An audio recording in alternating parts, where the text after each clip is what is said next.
What is the type of prayer you find yourself praying most often? For me, it's discernment. In other words, God, what do I do? What type of decision do I make? Do I go left? Do I go right? Perhaps that's just because I'm extra needy when it comes to needing guidance for decision making in my life. Specifically, the prayer that I find myself praying most is simply this: Father, fill me with your Spirit.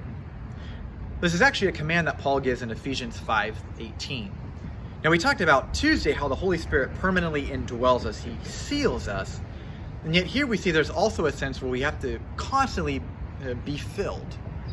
In other words, just because we fill up our car with gasoline once doesn't mean we don't need to do it again, or we will be stranded by the side of the road. Within the context of what Paul is saying here, he's saying, don't be under the influence of alcohol, or we could substitute anything there, but instead be under the influence of the Holy Spirit.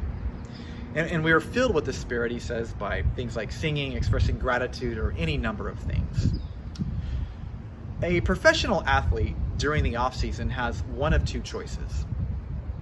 They can either slough off, eat potato chips, and then hurry up and scramble to try to get in shape right before the season starts.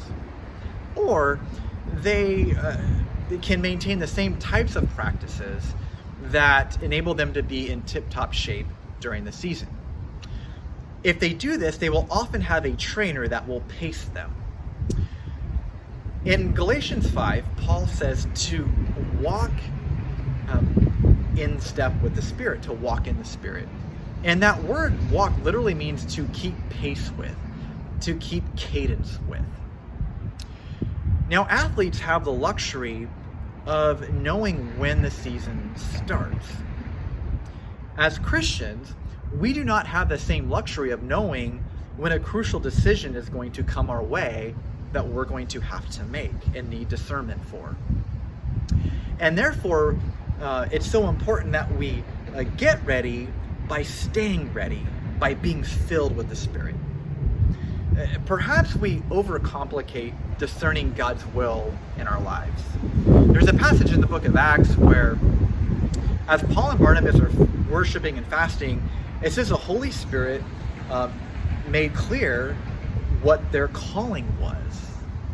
And I think for me, sometimes when I'm seeking to discern guidance on something, I'm just thinking, well, the Holy Spirit's just going to zap me out of nowhere and I'm going to know what to do. But instead, I think what we see as we're engaging in those things that are keeping us filled with the Spirit, we become more in tune with Jesus's mission and therefore are in a place where we're ready to make decisions. I know for me, the temptation can be, I want to fit Jesus's mission into what I'm seeking to do. But instead, as I'm filled with the Spirit, God is altering that to fit what I want to do into Jesus's mission. I'm standing outside here of the church office because as a staff, this is something that we constantly are seeking to be filled on.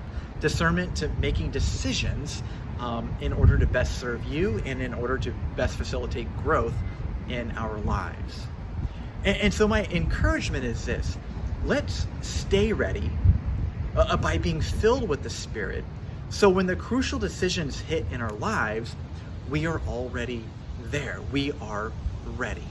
And so I want to leave you with this question. What is a specific area of your life in which you are seeking guidance? And the second follow-up to that question is, what practices can you engage in order to be filled with the Spirit?